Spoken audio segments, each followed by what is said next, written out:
You ever stop and think about what's actually going on behind your TV screen? I mean, you press a button and a picture shows up. Simple, right? Well, it's actually the end result of a massive global tech upgrade, one that got a little messy. So let's pull back the curtain and figure out this whole digital TV puzzle. Oh man, for a lot of us, this is a real throwback. Fiddling with the rabbit ears, seeing those weird ghost images of the news anchor, and then just snow. That whole world, the television we grew up with, it's pretty much gone. And right here, this is where the plot thickens. Everybody knew analog TV had to go. The upgrade was obvious, but agreeing on what to replace it with, yeah, that turned out to be a whole other can of worms. So, to really get what's happening now, we have to take a quick look back at the old way of doing things. The big problem with analog TV wasn't just the fuzzy picture. It was incredibly wasteful. It had this one giant limitation that digital was perfectly designed to fix. This right here is the whole ball game. Look at that. With the old analog system, one frequency in the airwaves got you one channel. That's it, one for one. But with digital, suddenly that exact same slice of frequency could carry a whole bunch of channels all at once. The secret sauce that makes this possible is called multiplexing, or just MUX for short. You can think of it as a way to digitally shrink wrap and bundle several TV channels into one neat little package so they can all travel together. This was a total game changer for broadcasting. And honestly, this is the perfect way to picture it. Analog TV was like a single-lane country road. Bumper to bumper, only one car can pass at a time. Digital came along and turned that road into a 6-lane superhighway, letting way more traffic, more channels, better quality, flow through the exact same space.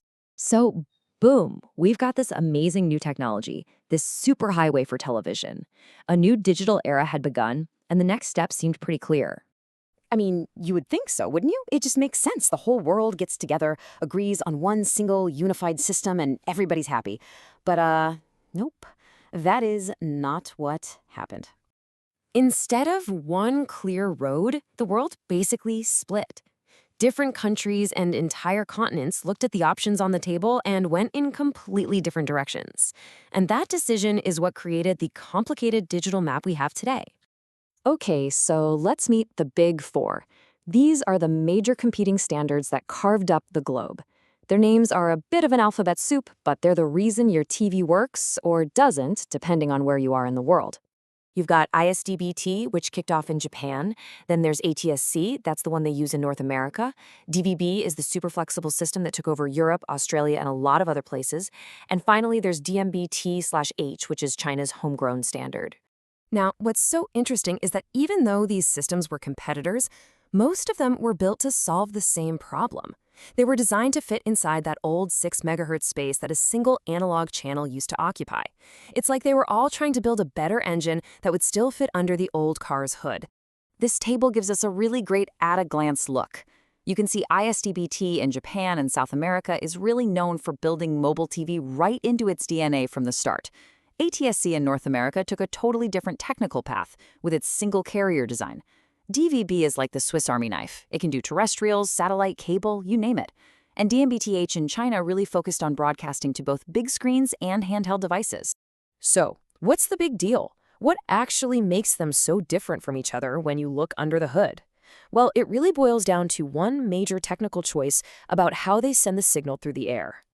All right, so 3 of the 4 systems, basically everyone except North America, went with a method called OFDM. It chops the signal up into thousands of tiny little pieces. The big advantage here is that it's fantastic at handling signal bounce, the digital version of those old analog ghosts.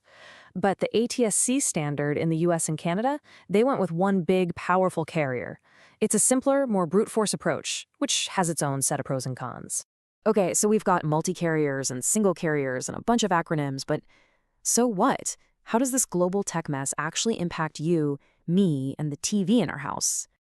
Well, here's the bottom line. First, this is the reason you can't just buy a TV in Japan, bring it to the US, and expect it to pick up local channels. They're literally speaking different languages. It's also the reason we have subchannels like 5.1, 5.2, 5.3. That's that MUX multiplexing thing we talked about in action. These standards also dictate whether you can even watch broadcast TV on your phone. And maybe most importantly, this whole digital switch is what made it possible to go from those old squarish TV shows to the beautiful widescreen HD we have today. And you know, this story isn't over. It's not like these standards were decided back in the 90s and that was that. As this quote points out, they are constantly evolving.